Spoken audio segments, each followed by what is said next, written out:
Hey guys, tonight we slip into something far older than silk pajamas, a story that begins in the shimmering heart of ancient Egypt, where beauty wasn't just skin deep, it was a form of worship. You're here, lying back, the lights are dim, and somewhere between your own reflection and Cleopatra's, there's a thread of connection, fragile, shimmering, and just a little mysterious. Ever wonder what she used for skincare? Spoiler, it wasn't hyaluronic acid, and you probably wouldn't survive it. So before you get comfortable, take a moment to like the video and subscribe, but only if you genuinely enjoy what I do here. And hey, drop your location and local time in the comments. I love seeing where and when you're listening from. Now, dim the lights, maybe turn on a fan for that soft background hum, and let's ease into tonight's journey together. You wander through moonlit corridors of a palace by the Nile, where the air smells faintly of honey and lotus. The marble floors gleam with reflections of oil lamps, and servants move like shadows, carrying alabaster jars filled with milk, rosewater, and mysterious unguents. This is Cleopatra's world, a place where self-care is both a luxury and a weapon. The queen herself lounges in a pool of warm milk, the kind that legend says came from hundreds of donkeys. The surface ripples like melted pearl. The story goes that she believed it softened her skin and kept her youthful glow eternal. Scholars still argue whether Cleopatra truly bathed in donkey milk or if it was just clever propaganda, but the idea itself has lived far longer than the empire she ruled.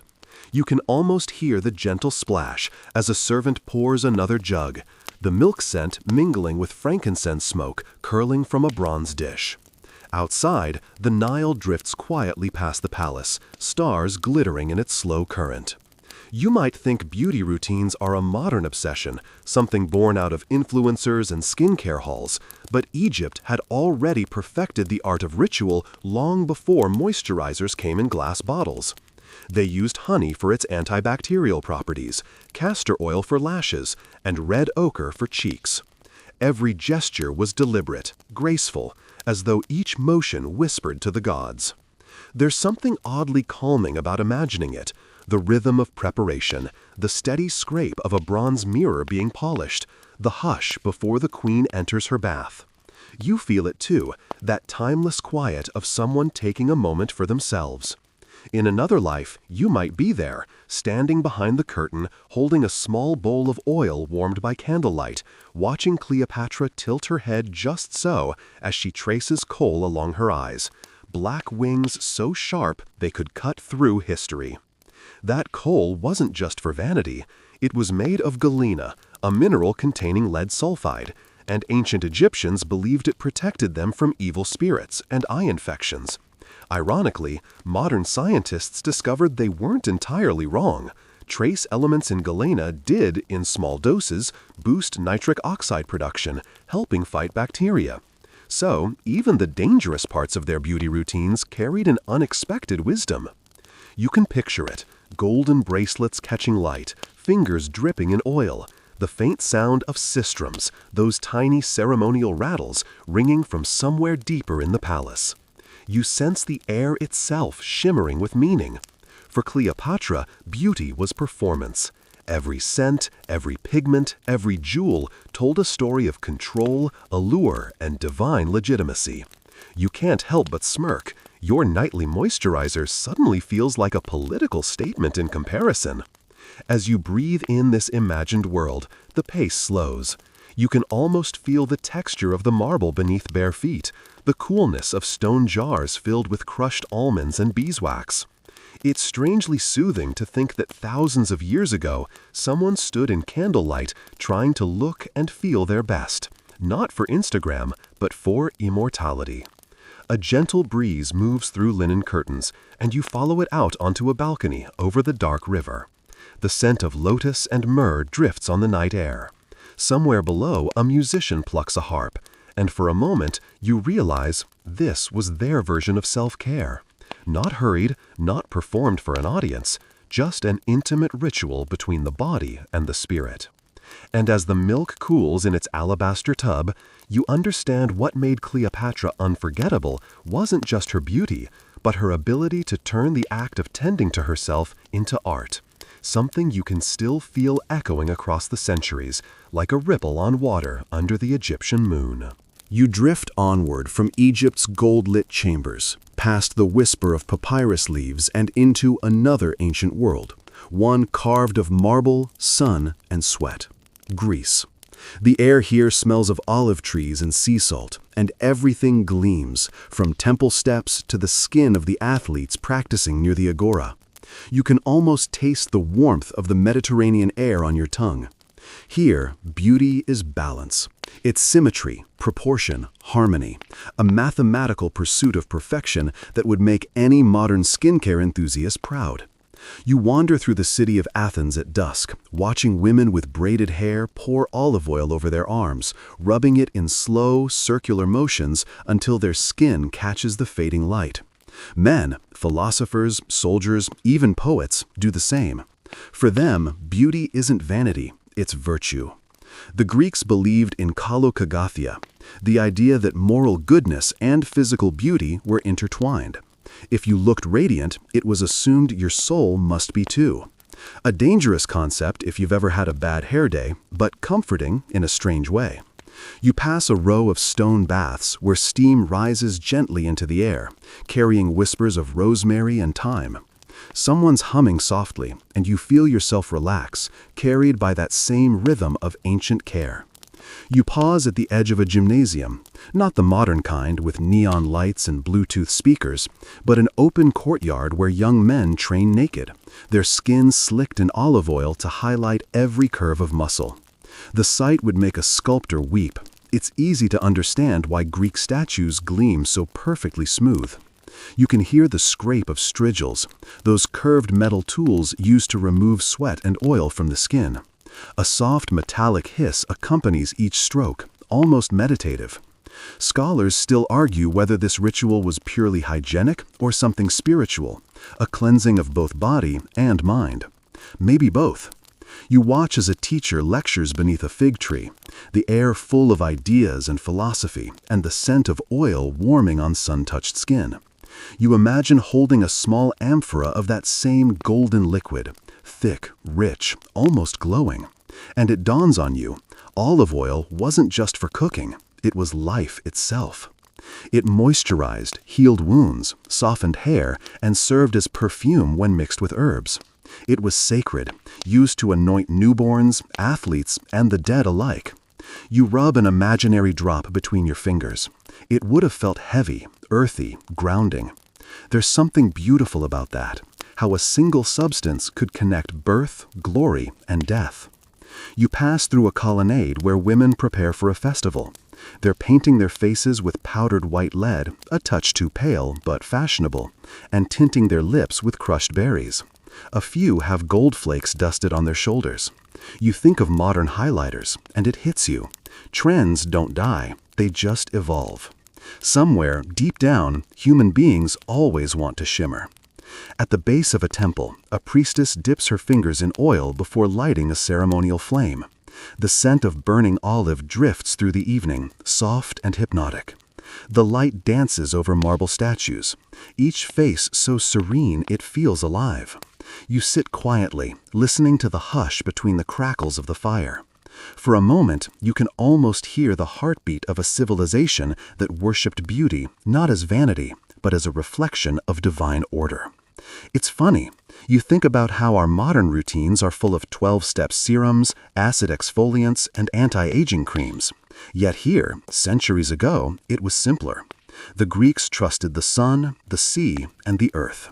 A bowl of oil, a bit of sand, a rinse in clear water. They glowed not because of chemicals, but because of ritual.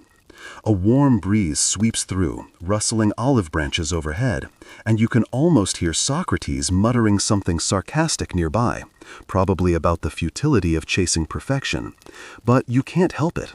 Standing here, watching the play of sunlight across oiled shoulders and white marble, you realize that for the Greeks, the pursuit of beauty wasn't competition. It was meditation in motion. You step closer to a fountain where someone has left a small bronze mirror. The surface is dull, warped by time. You catch your own reflection in it, stretched, imperfect, strangely human, and laugh softly. The Greeks would have understood. Even their gods had flaws, but they celebrated them anyway. As twilight deepens, the city quiets. The oil lamps flicker on, one by one, casting halos of gold light on stone walls. Somewhere a lyre plays, gentle, repetitive, soothing. You take one last breath of that warm, oil-scented air, feeling your skin glow in the imagined reflection of their rituals. You're still you, imperfect, tired, but timeless in your own small way. And as the night folds over Athens, you realize maybe the Greeks had it right all along. Maybe beauty isn't something you create, it's something you recognize, one quiet evening at a time, when you slow down enough to feel the light touch your skin. You drift westward now, carried on the scent of oil and steam, until the dry Mediterranean air gives way to something thicker, warmer, more indulgent. Rome, the empire of excess. You arrive not with fanfare, but with the quiet curiosity of someone about to peek behind a velvet curtain, into a world where even cleanliness was a public performance. The first thing that hits you is the sound, a gentle roar of voices echoing off marble, laughter mixing with splashes, water sloshing in great stone pools.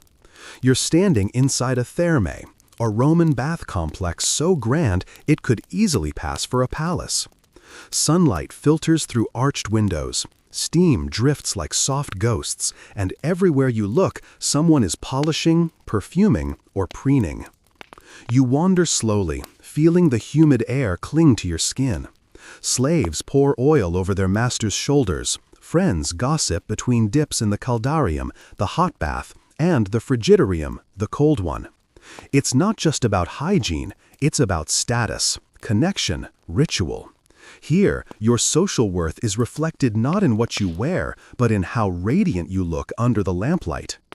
Scholars still argue whether the Roman obsession with bathing was more about health or hierarchy, but either way, the results were impressive. Skin like polished marble, hair scented with rose and saffron, and bodies gleaming with olive oil infused with exotic spices from lands they conquered. You can almost smell the blend of myrrh, cinnamon, and citrus oils rising with the steam. You pass by a fountain shaped like a dolphin. Beneath it, a young woman scrubs her arms with strigils, laughing as a friend teases her about her complexion. Another woman mixes ground pumice with honey to make a makeshift exfoliant, the Roman version of a spa day. You realize that despite the centuries between you, the conversations would sound exactly the same. Complaints about sunburns, hair, aging, and the latest temple gossip. In the corner, a wealthy matron sits as an attendant brushes her hair with an ivory comb. The brush strokes are slow, deliberate, and oddly mesmerizing. You can hear the soft rhythm, swish, pause, swish, and you start to relax in sync. She applies a touch of white lead powder to her cheeks, then stains her lips red with crushed berries. Her mirror, polished silver, catches a distorted reflection of the flickering lamps. Beauty, like power, was always slightly deceptive. A man nearby oils his beard, checking himself in a bronze plate. You smirk. Roman men were no less devoted to self-care than women. In fact, many had personal barbers and perfumers. Even emperors were rumored to have their own beauty regimens. Nero reportedly bathed in rosewater, while Augustus was said to prefer mild oils and sunlight. It's comforting to imagine that even the most powerful men in history had a skincare routine. You walk deeper into the bathhouse, where the air grows hotter and more fragrant. The tepidarium, the warm chamber, feels like a gentle embrace, steam gliding across your shoulders, carrying whispers of lavender and balsam. You find yourself seated beside a mosaic floor depicting dolphins and nymphs, your mind drifting as though you've joined them in their watery dance. A historian might tell you that Roman beauty was about control, of body, of image, of impression. They built aqueducts to bring water from mountains hundreds of miles away just to feed these public temples of purity. You marvel at the idea, entire cities designed around the art of bathing. Modern spas have nothing on this scale. A woman brushes past, leaving a faint trail of jasmine perfume in the air. You close your eyes. The sound of water trickling from a marble lion's mouth blends with the murmurs of conversation. You can almost believe time has dissolved entirely. When you open your eyes again, you find yourself outside, in the fading Roman sun. The sky is painted in gold and pink, the streets glistening from bathhouse runoff. A vendor nearby sells tiny pots of unguentum, scented oils, to those heading home. You pick one up and imagine opening it. Thick, amber-colored, smelling faintly of roses and something musky, the kind of scent that clings to skin long after the bath is over. As you walk along the cobblestone path, you pass by a sculptor chiseling a statue. The dust sparkles in the light. His subject, a goddess of beauty, Venus, eternal, poised, serene. You think about how even she, if she were real, might have sat under these same skies, admiring her reflection in a silver basin. There's an odd comfort in realizing that our modern world, with its lotions, perfumes, and late-night skincare videos, is just Rome reborn in a different bottle. You exhale softly, smiling at the irony. The empire may have fallen, but its obsession with glowing skin never did. And as night settles over the city, the last tendrils of steam escaping from the baths, you feel your own body relax, as if you've just stepped out of that ancient pool yourself, clean, calm, and a little more timeless than before. You leave Rome's perfumed steam and glide eastward through time until the scent of myrrh fades into something lighter, jasmine, rice powder, and silk. The world around you reshapes into delicate courtyards, red lacquered doors, and quiet pavilions floating on misty ponds. You've arrived in ancient China, a civilization where beauty meant balance, and every gesture held philosophy within it. It's morning. The sky is soft with haze, the color of tea with milk. You wander through a garden of peonies and bamboo.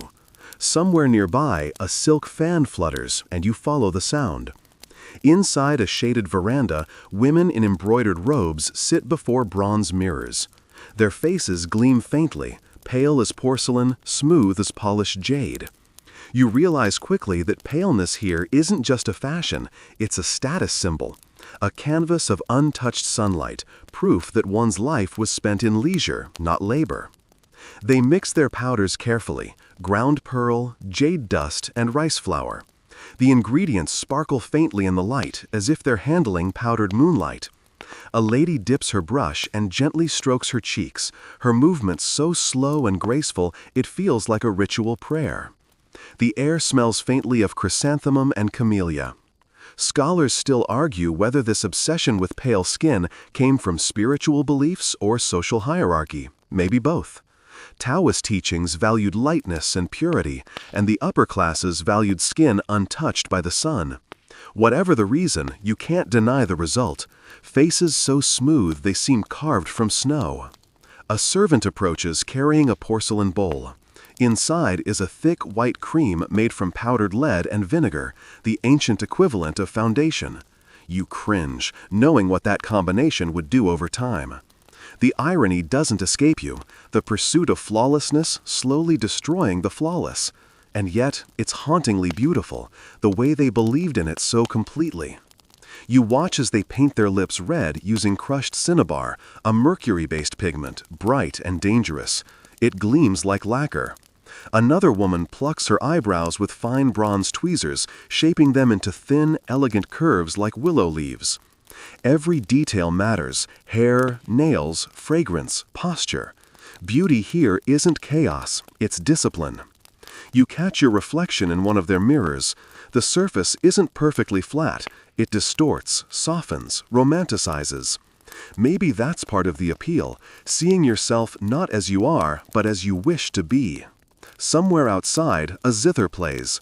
Its soft, gliding notes float through the morning air like ripples on water. You follow the sound into a courtyard where a scholar sits writing a poem about a woman's beauty, her face compared to the moon, her scent to a blossom after rain. You can almost hear the brush scratch against silk paper. You smile to yourself, realizing poetry was their version of a compliment filter. You notice small jars on a nearby vanity, each labeled in delicate calligraphy. One holds ground mung beans for cleansing, another ginseng root for vitality, another lotus pollen for softening the skin. You pick one up and imagine the texture, fine, powdery, with the scent of the earth after rain. You're struck by how advanced it all feels, how natural, how intentional. Even the modern wellness trends, jade rollers, herbal masks, feel like echoes of these old rituals. A historian once wrote that beauty in ancient China was a quiet rebellion against chaos. You can see why. Every line of makeup, every polished nail, every dab of perfume feels like an act of control in a world ruled by fate and dynasty. As you wander deeper, you find yourself in a bathhouse built from smooth stone and cedar wood.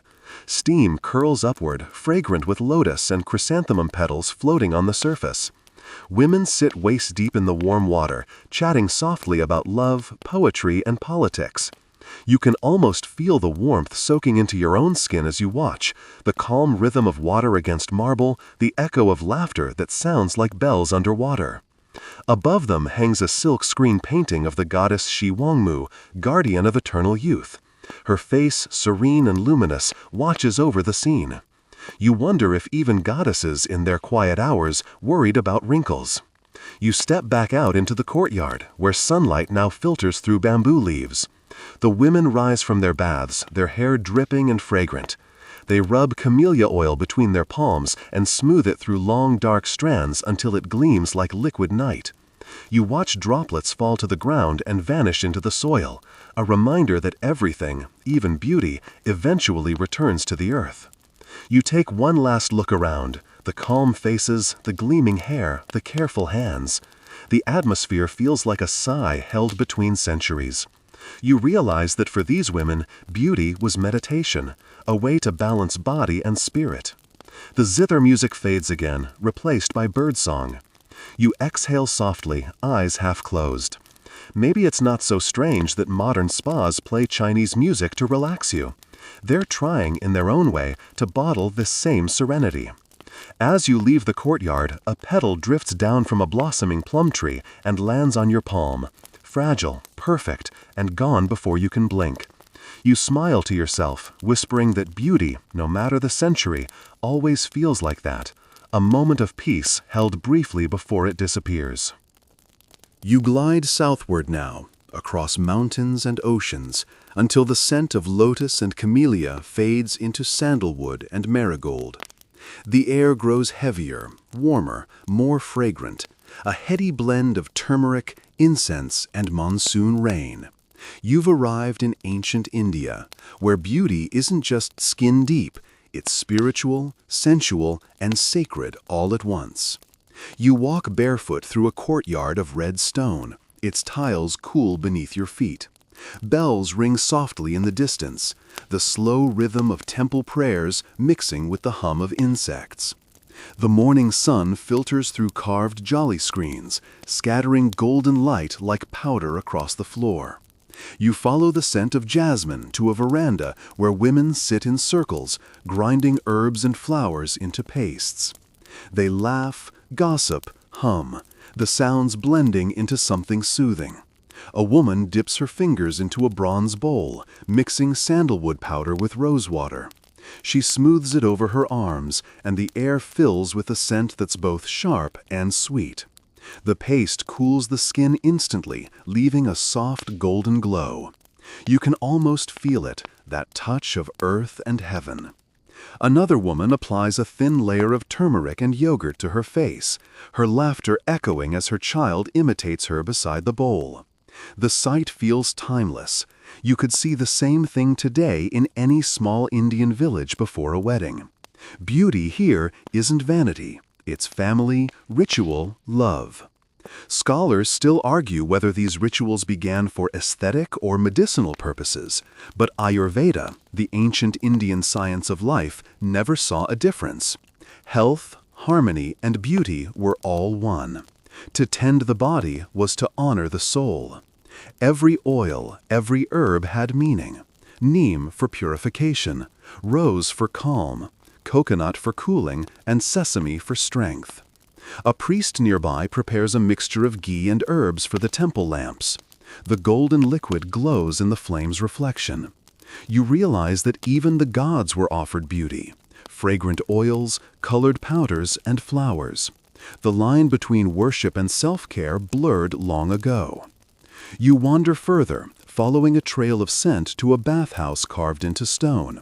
Steam rises from copper tubs filled with water infused with hibiscus and basil leaves. Women bathe quietly, their movements slow and meditative. One combs her hair with a wide-toothed wooden comb. Another massages her scalp with warm oil, her eyes half closed in bliss. You can hear the soft shick of the comb through wet hair, rhythmic as a lullaby. A servant brings small clay pots filled with ubtan, a mixture of chickpea flour, turmeric, and milk. It's rubbed gently over the skin, not just to cleanse, but to purify. You notice how it turns the bathwater a golden hue, like liquid sunlight. The scent of rose petals floats on the steam. A curious fact drifts into your mind. Historians have found evidence of ancient Indian perfumes made from distilling sandalwood and vetiver centuries before modern perfumery even existed. They called them attar, and each scent was meant to reflect a mood, a season, or even a prayer. You imagine the slow process: copper stills bubbling, steam carrying the soul of flowers into tiny bottles. Somewhere nearby, a group of men sit in meditation by the river, their foreheads marked with sandal paste. Even they, the ascetics, carry fragrance with them, not for attraction, but for sanctity. Beauty for them is divine alignment. To smell good is to feel good, to be in harmony with the world. You sit by the riverbank as the sun dips lower. Women wash their hair, the water reflecting their silhouettes like moving paintings.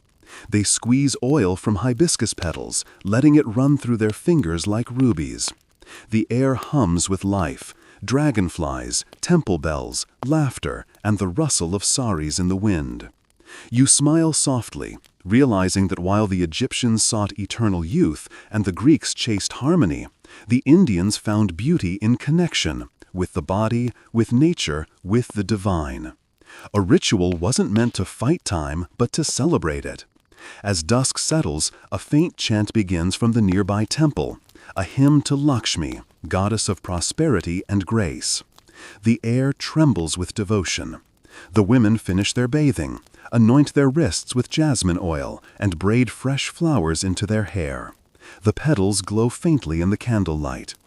You close your eyes for a moment and inhale deeply. The world smells like earth after rain.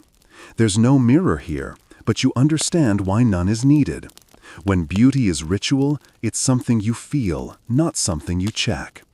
A light breeze passes, stirring the marigolds in a nearby garland. Their scent is sharp, honest, grounding. You realize you've been breathing differently here, slower, fuller, more alive. It's as though the air itself insists you take care of yourself. When you finally rise, the moon has climbed above the banyan trees. The women are gone, the courtyard empty, but the fragrance lingers: sandalwood, rose, and a faint trace of turmeric. It feels like a blessing left hanging in the air. You walk away quietly, the scent following you like memory. Proof that beauty doesn't fade. It simply changes form.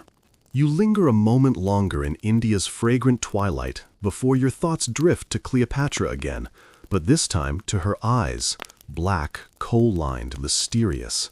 You find yourself back in Egypt, imagining the subtle, dangerous secrets behind those mesmerizing lines. The air is cooler here, scented faintly with myrrh and crushed petals, the kind that lingers in memory. Kohl wasn't just makeup, it was armor. Galena, the lead-based mineral used to draw thick, winged lines around the eyes, had a dual purpose. Scholars still argue whether its antibacterial properties were accidental or intentional, but either way, it served a function: protection, allure, and power.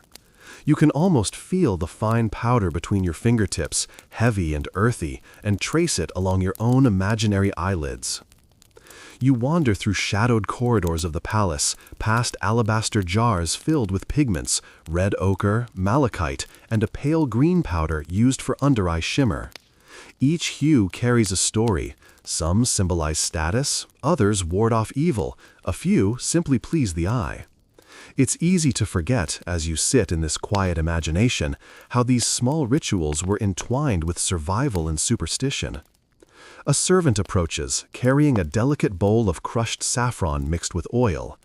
Cleopatra dips her fingertip, smoothing the paste across her cheeks. The scent is intoxicating, warm and spicy. It clings to the skin in a way modern perfumes struggle to replicate.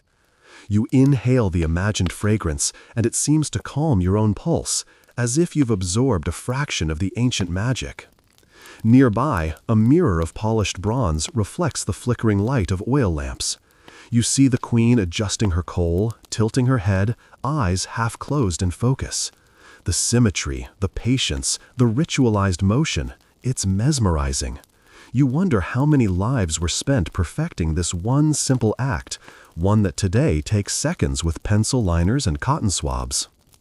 A historian whispers in your mind that Cleopatra's beauty was political as much as personal. In a court of intrigue and danger, appearances were weapons. Every curve of her eyeliner, every bead of milk on her skin, every scent in the air broadcasted authority. You smirk softly. It's almost like modern Instagram aesthetics, but with real-life stakes. You wander into a private courtyard where pools of water reflect stars. Small jars float gently, carrying ungulates scented with lotus and myrrh. A gentle breeze shifts the oil slicks on the surface, shimmering like liquid jewels. You dip a hand into one, imagining the cool touch, the soft glide of petals brushing your skin. It's a sensual meditation, a rhythm of touch, scent, and vision all entwined. Scholars still debate whether Cleopatra's famed allure was natural or entirely ritualized. Perhaps it doesn't matter. The magic, the effect, and the aura she created linger centuries later in your imagination. It's not just the look, it's the act, the deliberate, loving attention to detail that turns routine into art. The night deepens, and you imagine the palace settling into quiet. Servants whisper as they put away jars, the last oil lamps gutter, and the water in the pool cools. Cleopatra's eyes, outlined in Kohl, seem to follow you, a timeless gaze. There's a faint smile there, as though she knows you're learning her secret. Beauty is as much about ceremony as it is about surface. You stand at the edge of the marble terrace, looking out over the Nile. The moon glints off the river, and your pulse slows in sync with the gentle flow. You realize that even these small, dangerous rituals, lead, milk, saffron, oils, were ultimately about connection, to the body, to the senses, to history itself. A soft gust lifts the scent of lotus from the gardens below, mingling with your imagined perfumes. You take a deep breath and allow yourself to feel both small and expansive, part of a continuum of humans who've always sought to honor their bodies through touch, color, and scent. As you drift away from the palace in your mind, the image of Cleopatra's eyes lingers, bold, enigmatic, alive.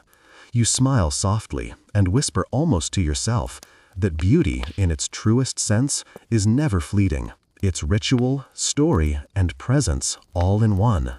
You step away from the coal-lined eyes of Cleopatra and allow your senses to wander toward the ethereal fragrance markets of antiquity.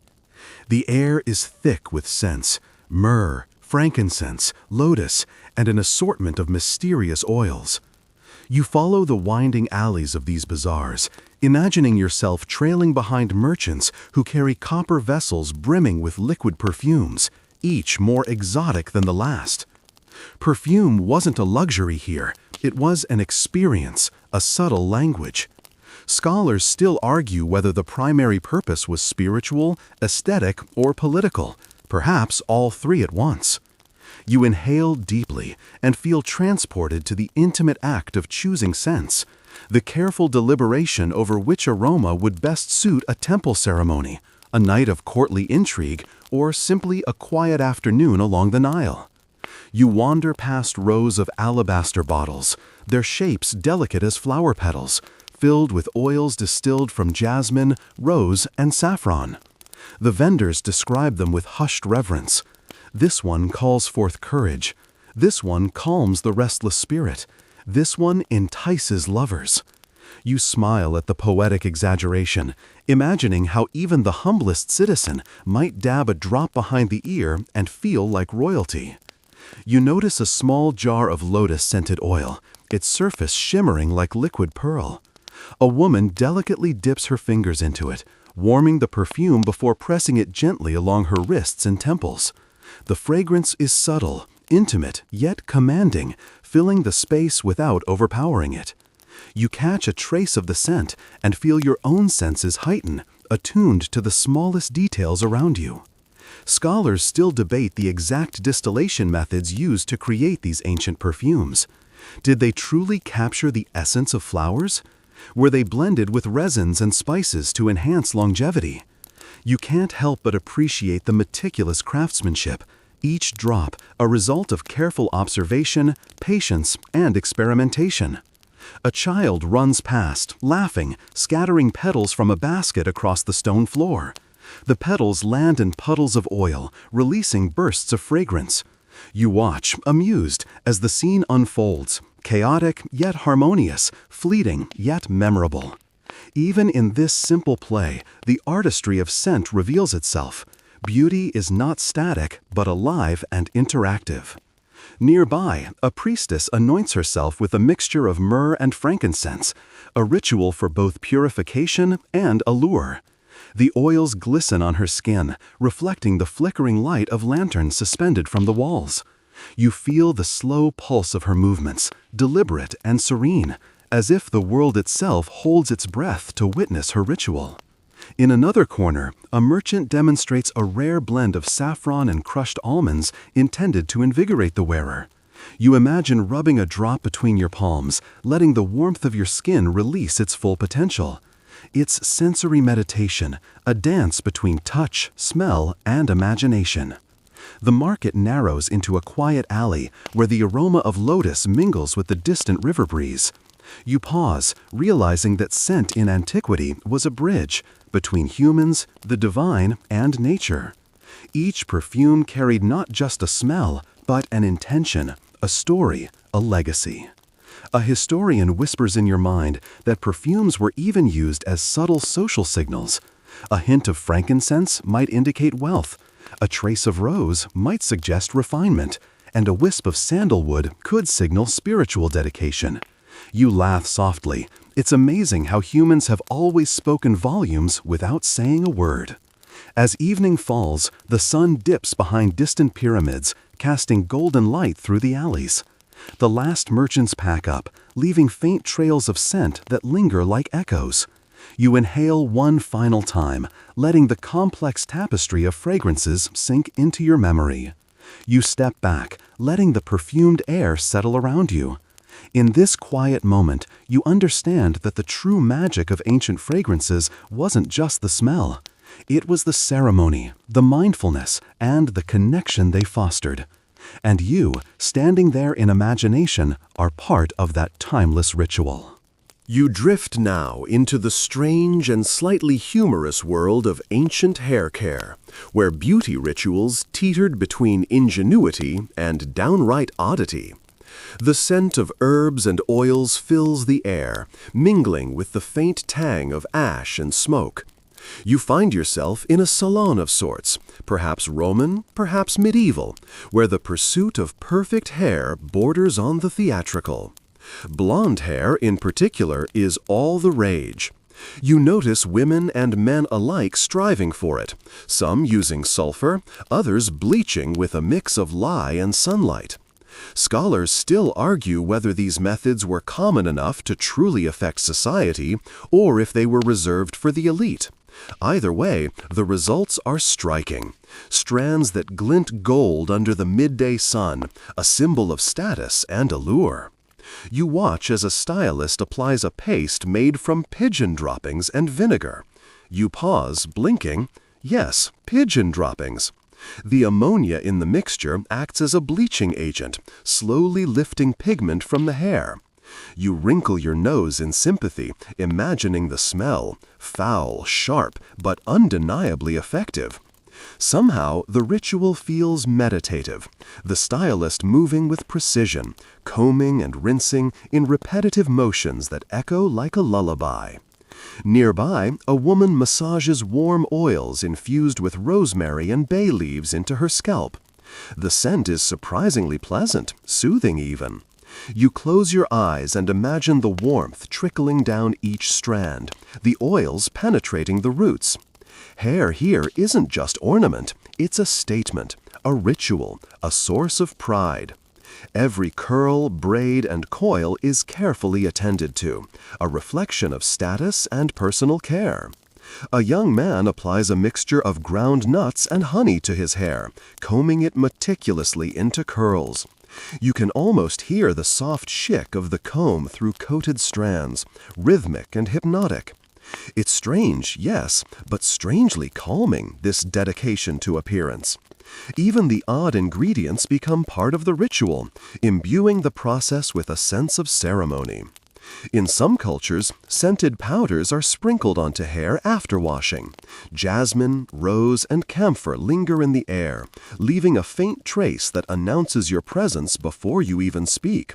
Scholars still debate whether these scents were practical, medicinal, or purely aesthetic, but the effect is undeniable. Hair becomes an extension of the body's expression. You notice mirrors scattered around the room, small bronze plates and polished silver fragments. They reflect not just the styles, but the intent behind them, care, patience, and artistry. You realize that even now, watching in imagination, you are mesmerized by the dedication. Hair, it seems, was never just about vanity. It was about identity, social messaging, and, in some cases, survival. A stylist begins braiding a young girl's hair, entwining small gold threads into the strands. Each loop and twist carries tradition, status, and a quiet kind of power. You smile at the tiny absurdities, the pigeon droppings, the strange pastes, and yet feel a deep respect for the ingenuity behind them. These were humans experimenting, discovering, and perfecting their own forms of expression long before modern beauty products existed. As the day draws to a close, oil lamps are lit, casting soft light across the salon. The smell of herbs and heated oils hangs in the air like a comforting fog. You inhale and let yourself relax, imagining your own hair being carefully tended with ancient rituals, strange but oddly soothing. You step outside into a courtyard where the evening breeze carries the faint scents of lavender and rosemary. Somewhere nearby, a bird calls, echoing softly. You realize that, for all its peculiar methods, the pursuit of beautiful hair in history was not just about appearances.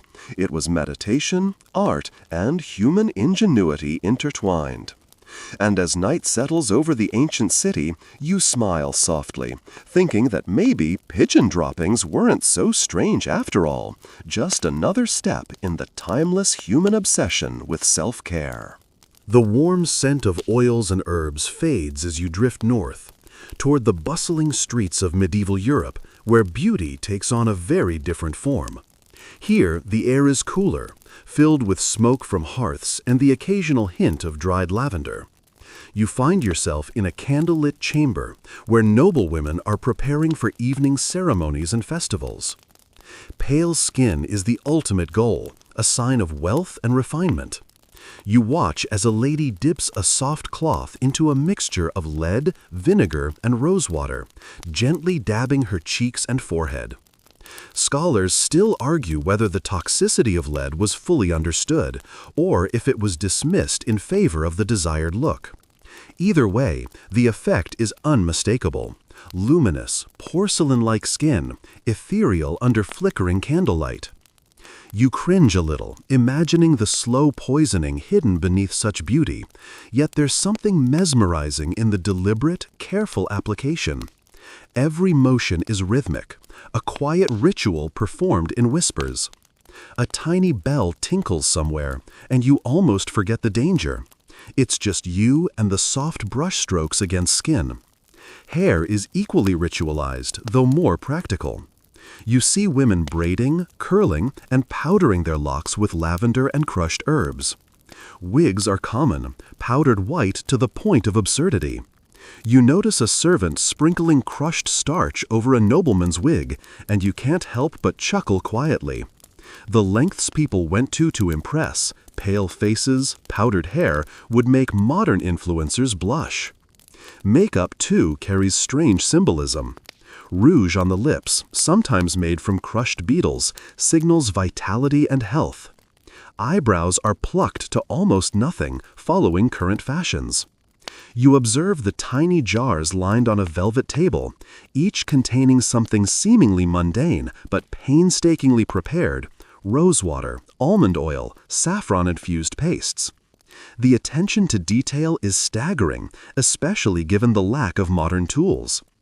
A scent drifts past: chamomile and honey. A young apprentice mixes ointments in small brass bowls, murmuring incantations of protection. Beauty here blends with superstition. Some creams are meant to prevent illness, others to attract lovers, and a few to ward off evil spirits.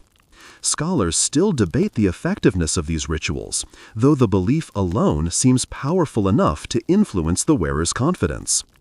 You catch your reflection in a small polished mirror, and for a moment you see yourself through their eyes, pale, delicate, adorned with subtle highlights and floral scents. It's oddly comforting, this suspension of time. You feel a connection to centuries of people who, like you, have sought to look and feel their best, to assert some control over the passage of time. Perfume is, once again, essential. Lavender, rosemary, and thyme oils are dabbed behind ears and on wrists, leaving trails of faint fragrance. The air hangs heavy with these scents, creating a sensory cocoon that's both intoxicating and calming. You breathe deeply, letting the aromas wrap around you. Meanwhile, feet are scrubbed with salt and herbs, hands massaged with almond oil, and nails carefully manicured. The full ritual of grooming extends from head to toe. You notice the meticulous order of the chamber, almost ceremonial, the soft murmurs of attendants blending with the distant clatter of the city streets outside. As the evening deepens, candles flicker, shadows dance across the walls, and a gentle hush settles. You imagine yourself reclining in a soft chair, allowing oils and ointments to absorb, the air infused with lavender and honey.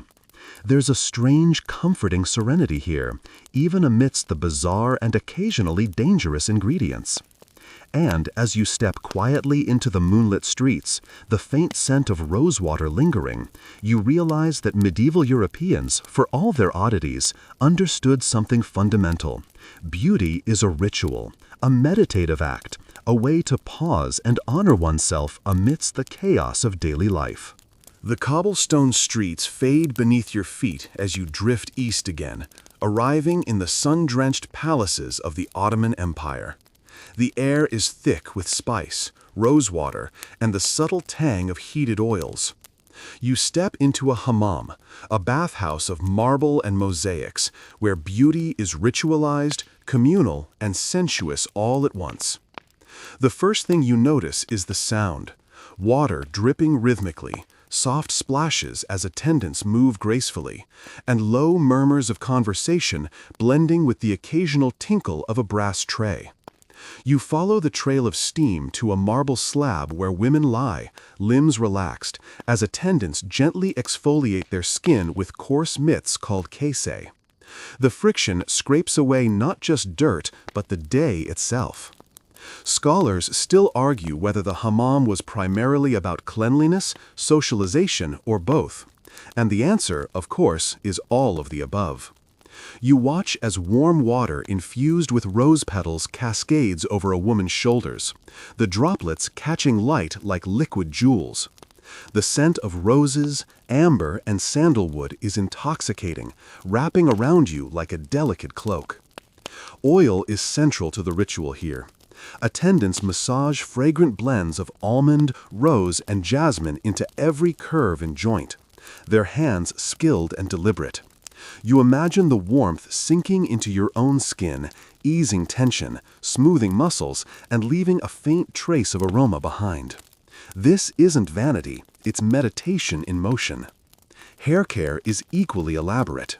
Women's long tresses are washed with herbal infusions, combed meticulously, and adorned with fragrant oils. Some braid intricate patterns, threading tiny gold coins or colored beads into the strands. You notice a young apprentice sprinkling a powder made from crushed flowers onto hair, giving it a luminous sheen. Scholars still debate whether the shine was truly cosmetic or partly a reflection of health. Either way, it dazzles. You wander toward a fountain at the center of the hammam, watching water ripple in intricate geometric patterns. The steam creates a soft, ethereal glow, and you feel as if you've stepped into a painting. The repetition of washing, scrubbing, and massaging becomes hypnotic. Even the simple act of moving through the space feels like a slow dance. Perfume plays a subtle, constant role. Small flasks of amber, musk, and rose oil are dabbed on pulse points, the scents layering gently in the warm air. You breathe in deeply, letting the fragrances mingle with the steam. Each scent tells a story: power, sensuality, elegance, devotion. You realize that in the Ottoman world, aroma was an extension of identity, a way to communicate without words. A noblewoman leans back on a marble bench, eyes closed, as an attendant rubs a fragrant paste of crushed almonds and honey into her skin. The sweet, nutty aroma mingles with rose and sandalwood. You can almost feel the sticky warmth against your fingers, the slow absorption that softens and nourishes simultaneously. Ritual and indulgence entwine seamlessly. Nearby, men undergo similar care: scrubbing, massaging, perfuming. The hammam is a space of egalitarian beauty, a sanctuary where all who enter are reminded that care is a right, not a privilege. You notice the subtle interplay of privacy and social interaction, a whispered conversation, a gentle laugh, a fleeting glance, all heightened by the tactile and olfactory environment. As evening descends, lanterns flicker, casting soft, golden light across mosaics and marble. You feel a slow sense of relaxation settling into your bones. The air is perfumed, your mind wandering through centuries of ritual, touch, and sensory indulgence. You step out of the hammam into a cool night, the scent of roses lingering like memory. The sounds of the city, distant drums, soft conversation, the murmur of the Bosphorus mix with the faint memory of oils and steam. And as you take a final deep breath, you realize that beauty here is not only observed, it is felt, inhaled, and internalized, a ritual that leaves the body, mind, and spirit equally radiant. From the warmth of the Ottoman hammam, you drift north again, crossing mountains and rivers until you arrive in the refined courts of Japan during the Heian period. The air is cool and delicate, scented faintly with cherry blossoms, incense, and the earthy fragrance of polished tatami mats. You step into a room lined with sliding screens painted in muted golds and soft pastels, where noble women prepare for the evening with patience and ritual. The first thing you notice is the careful attention to skin. White, luminous complexions are paramount. Women apply layers of oshiroi, a white powder made from rice flour, carefully smoothing it across their faces and necks. Scholars still argue whether this was primarily a cosmetic choice or also tied to spiritual and social symbolism, but either way, it signifies status and refinement. You trace the imagined powder over your own skin, feeling its weight, subtle yet commanding. Hair is central to beauty here, long, straight, and dark, cascading like a silken waterfall. You watch attendants comb gently, applying fragrant oils distilled from camellia and plum blossoms. Each strand falls perfectly into place, and some noblewomen decorate their hair with delicate kanzashi, ornamental pins shaped like flowers or seasonal symbols. The act is slow, deliberate, almost meditative, a performance as much as self-care. Lip color and eyebrows receive equal care. Thin, subtle lines drawn to enhance natural curves, sometimes using crushed safflower for a soft red. Scholars still debate whether certain styles were universally followed or changed according to courtly factions. You notice how even small variations carry messages of taste, allegiance, and temperament, beauty as silent communication. A young maiden applies a scented oil to her hands and arms, moving in fluid, graceful motions. The scent of plum, sandalwood, and faint incense envelops the space. You breathe deeply, letting the aroma calm your mind, as if each inhale brings a fragment of the serene gardens outside. Perfume and ritual are inseparable here. The act of scenting oneself is a meditation, a signal to the self and others. You wander to a courtyard where cherry blossoms float on a still pond. Water is used for more than bathing. It is symbolic, reflective. Women occasionally dip their hands to refresh powder, rinse brushes, or catch petals. Each motion, slow and precise, is almost ceremonial, a delicate dance that blurs the line between grooming and art. A court lady teaches a young apprentice the subtleties of layering powder, oil, and fragrance. There's a soft whispering of technique, tips passed down from mother to daughter, master to apprentice. The process is meticulous, requiring patience and a keen eye for harmony. Scholars still argue about the exact ingredients used for certain rituals, but it's clear the intent was perfection, a seamless integration of aesthetic, tactile, and aromatic elements. Even small details matter: nail tips colored red, teeth darkened with ohagoro to accentuate contrast, hands massaged with herbal ointments. Every part of the body participates in this ritualized beauty. Nothing is accidental, everything intentional. You feel a strange kinship with these women, separated by centuries, yet united in their meticulous devotion to self-care. As night falls, lanterns are lit along the garden paths, reflecting softly in the pond. Petals drift lazily in the air, mixing with the faint scent of camellia oil and incense. The atmosphere is quiet, contemplative, and deeply peaceful. You inhale once more, allowing the layered fragrances and tactile imagery to settle into your mind. You step back, imagining the women finishing their evening rituals, faces luminous under lantern light, hair perfectly arranged, hands scented, minds serene. You realize that, in this ancient Japanese court, beauty was not merely aesthetic. It was harmony, meditation, and art expressed through body, scent, and gesture. You leave the serene Heian courts and drift westward, arriving in the ornate salons of Renaissance Italy. The air here is warm, infused with the scent of bergamot, rosewater, and beeswax from the countless candles lining the frescoed chambers. You enter a softly lit room where women in silk gowns prepare for the evening, a blend of artistry, science, and indulgence guiding every movement. Pale skin remains a coveted standard. Women apply a mixture of lead white and vinegar to create a luminous, porcelain-like finish. Scholars still debate whether they fully understood the risks of lead poisoning or simply accepted the trade-off for beauty. You can almost feel the creamy paste smoothing over imagined cheeks, a tactile meditation in itself, dangerous yet alluring. Hair is lavishly treated, golden locks curled with heated irons, dark tresses perfumed with rosemary and lavender oils, and elaborate braids woven with ribbons and pearls. You watch an attendant meticulously twist and pin each curl, the motions precise, almost ceremonial. Even the act of styling becomes a form of silent poetry, a rhythm of patience and art. Rouge on the cheeks, bright vermilion lips, and subtly darkened eyebrows complete the ensemble. You notice small glass jars filled with crushed minerals and pigments, each carefully measured for effect. Perfume plays a silent, essential role. A drop of rosewater behind the ears, a hint of orange blossom on the wrists. The air is a tapestry of scent, movement, and color, each layer contributing to an overall harmony. A curious detail catches your attention.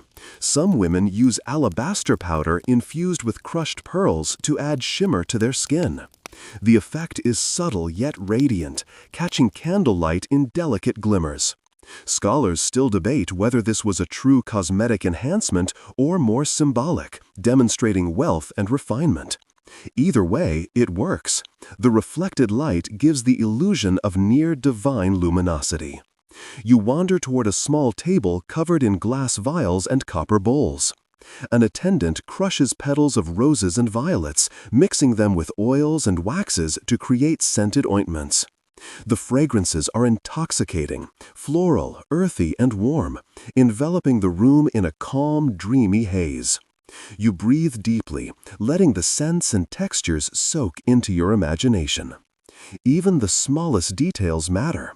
Fingernails are carefully filed and polished with herbal mixtures, hands massaged with almond or lavender oil, and feet treated in scented water. Each gesture is deliberate, a meditation of touch, smell, and rhythm. You notice how the repetitive motions seem to slow time itself, creating a quiet sanctuary amid the bustling courts outside. Perfume, oils, pigments, powders, and ribbons all converge into an intricate ritual that extends beyond mere vanity. You watch as a woman lifts a delicate veil, inhaling the scent of her own adornments, a private moment of self-appreciation. Scholars argue about whether these rituals were primarily aesthetic, social, or spiritual, but standing here in imagination, you understand that it was all three, harmonized into a single graceful act. The evening deepens, candlelight flickering across frescoed walls. Women rise from their seats, hair gleaming, skin radiant, perfume lingering in the air. You step outside into the courtyard, inhaling the mingled scent of roses, oils, and evening air. There's a quiet magic here, a reminder that beauty, ritual, and mindfulness have always been intertwined, centuries before modern cosmetics promised the same effects.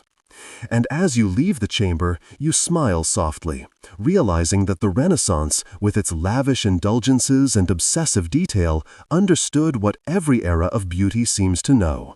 The act of caring for oneself can be both meditative and transformative, a journey through the senses as much as through style. From the gilded chambers of Renaissance Italy, you float north to the stately courts of Elizabethan England. The air is brisk and carries faint hints of beeswax, lavender, and the smoky residue of hearth fires. You enter a sunlit chamber where mirrors are scarce, but every detail of grooming and appearance is painstakingly observed. Pale skin dominates the aesthetic once again, symbolizing nobility and refinement.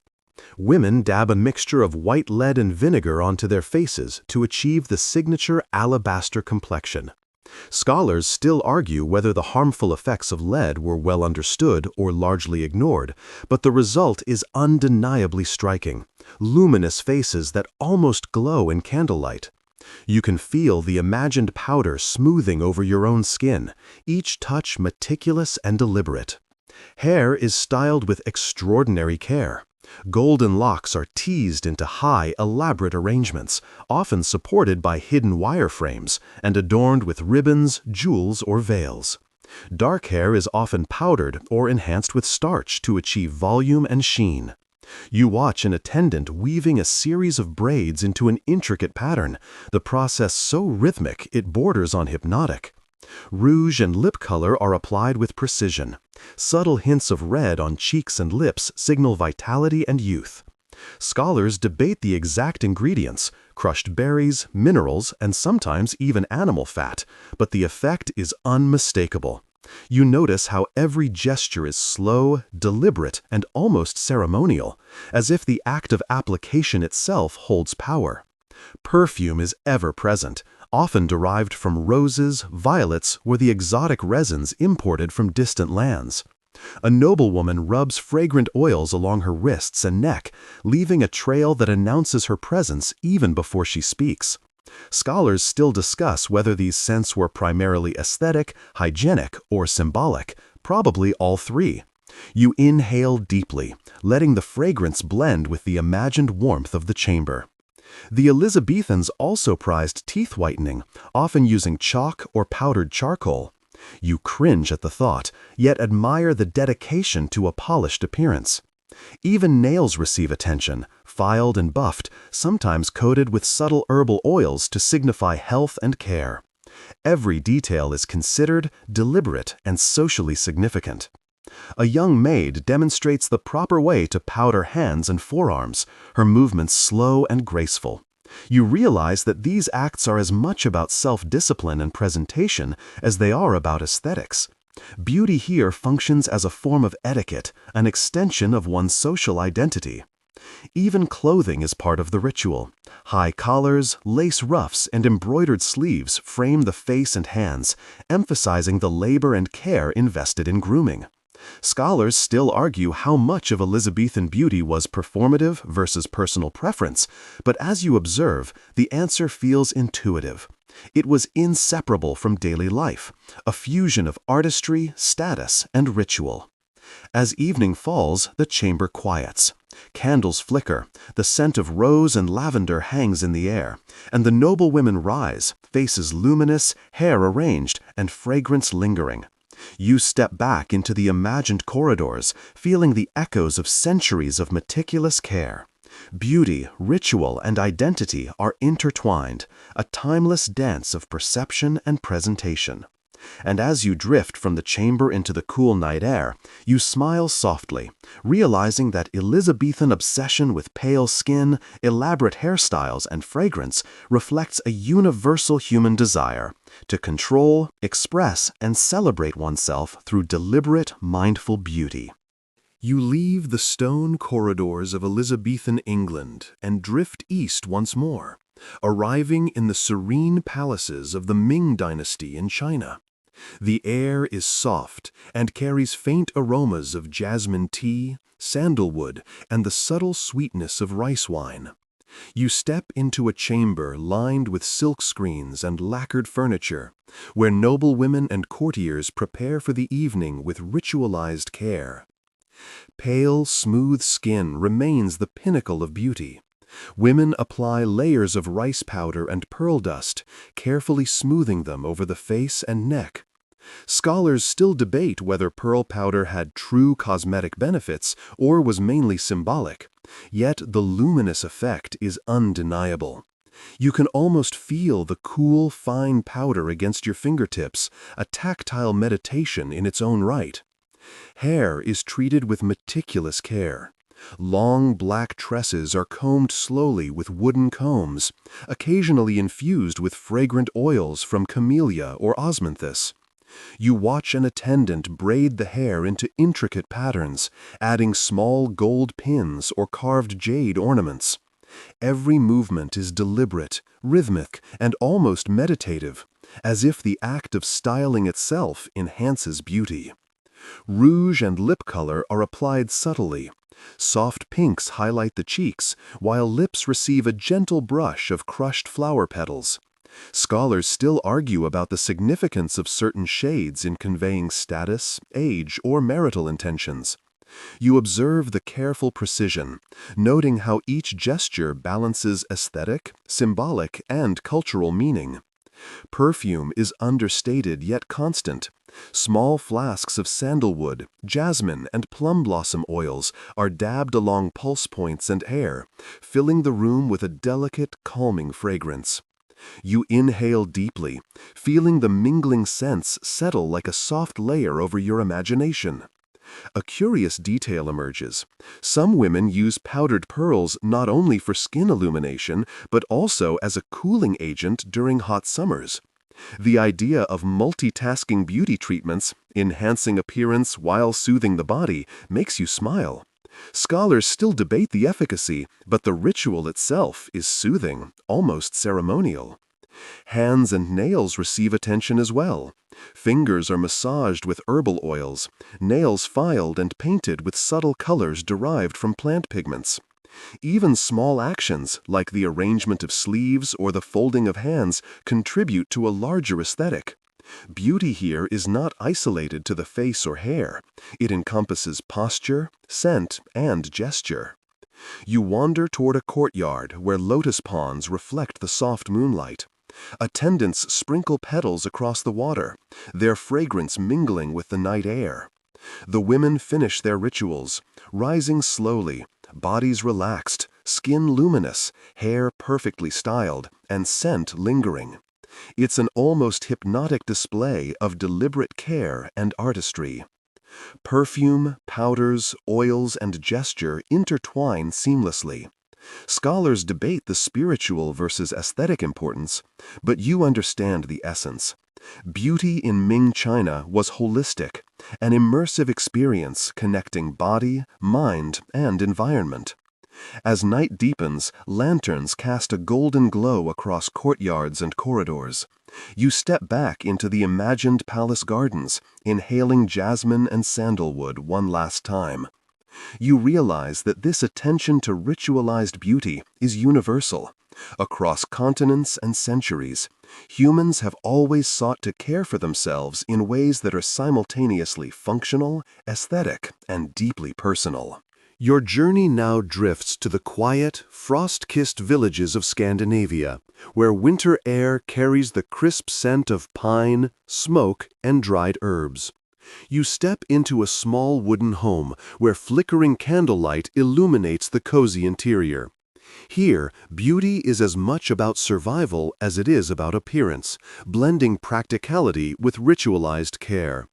Skincare dominates attention in these harsh climates. Women and men alike apply mixtures of animal fats, herbs, and flower essences to protect against the biting cold. Scholars still debate whether these treatments were primarily for warmth, preservation, or purely cosmetic effect, likely all three. You imagine rubbing a warm, fragrant ointment into your hands and cheeks, the scents of pine, juniper, and chamomile soothing both body and mind. Hair is treated with simple yet inventive methods. Oils derived from nuts or seeds keep strands pliable against wind and cold, while combing helps prevent tangles. You watch a woman braid her long hair into practical yet beautiful patterns, intertwining small ribbons dyed with natural pigments. The motions are repetitive, almost meditative, creating a quiet rhythm that eases your thoughts. A curious detail emerges. Some villagers mix ash from burned herbs into hair to enhance shine and protect against lice. You wrinkle your nose, chuckling softly at the oddity, yet you recognize the ingenuity. Necessity drives creativity, and beauty here is intertwined with functionality. Scholars still argue how widespread such practices truly were, but the persistence of tradition is undeniable. Perfume is subtle, often derived from dried flowers tucked into clothing or hair. You inhale the faint scent of lavender and rosemary, imagining it lingering as you walk through snow-dusted forests. Even in these remote settings, fragrance marks identity and care, a gentle human assertion against the starkness of nature. Nail and hand care remains important, even if minimal. Oils and soft scrubs preserve dexterity in the cold, while subtle coloring or decoration communicates attention to detail and pride. Every motion, from rubbing ointments to arranging braids, becomes a mindful ritual, a small meditation in daily life. You wander to a window, watching pale winter sunlight reflect off frost-covered trees. The quiet is profound, broken only by distant animal calls or the soft crackle of the hearth. You notice how these rituals, though simple, create a sense of control and self-expression in a harsh environment. Beauty here is resilience, care, and presence combined. A small fire burns, casting golden light over the wooden beams. Villagers finish evening routines, faces protected, hair braided, hands nourished, and scent lingering faintly. You feel the intimacy of these acts, the subtle but meaningful ways humans connect to themselves and their surroundings. Scholars still debate the symbolism of certain herbs and oils, but you sense their calming, restorative intent. As night deepens, the world outside grows silent, save for whispering winds. You inhale the combined scents of pine, herbs, and warmed oils one last time.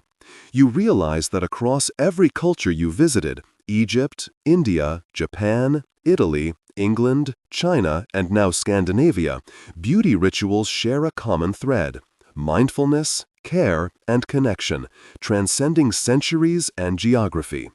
In this quiet reflection, you feel a sense of timeless intimacy with people long gone, sharing their rituals, their devotion, and their pursuit of elegance, comfort, and self-expression. Each act, whether elaborate or simple, carries meaning, a gentle reminder that beauty has always been an extension of being, as much about inner peace as outer appearance. Now, as your journey through centuries of beauty rituals comes to a gentle pause, allow yourself to sink deeper into the quiet of your room. The lights are dim, the soft hum of a fan or distant night sounds wrapping around you like a comforting blanket. You exhale slowly, letting the fragrances, textures, and scenes linger in your mind like faint whispers from the past. Imagine the warmth of oil on your skin, the delicate scent of roses and jasmine, the cool powder on your cheeks, and the subtle glow of candlelight reflecting on smooth surfaces. Each detail settles softly around you, a sensory cocoon designed to calm and soothe. Your body feels lighter, your thoughts slowing as you drift through these moments of ritualized care, centuries of mindful attention merging into a singular, serene experience. You notice the rhythm of breath, slow and steady, echoing the repetitive gestures of ancient hands massaging oils, combing hair, or smoothing powder. It's hypnotic, almost like a lullaby carried across time. You allow yourself to feel the serenity, the quiet empowerment that comes from deliberate care, and the gentle beauty in ritual. Outside, night deepens. The soft rustle of leaves, distant footsteps, or the occasional birdsong mingles with the imagined fragrances of your journey. You feel grounded, connected not just to yourself, but to a timeless human pursuit, the desire to honor one's body, mind, and senses. Let your eyelids grow heavy as the last imagined scents and textures wrap around you. Feel the calm, the quiet joy of presence, and the gentle whisper of history brushing against your skin. Beauty, in its truest sense, is not fleeting. It's a slow, meditative art that transcends time, leaving you both relaxed and quietly enchanted. Now, drift softly into sleep, letting centuries of ritualized care carry you into dreams. Sweet dreams.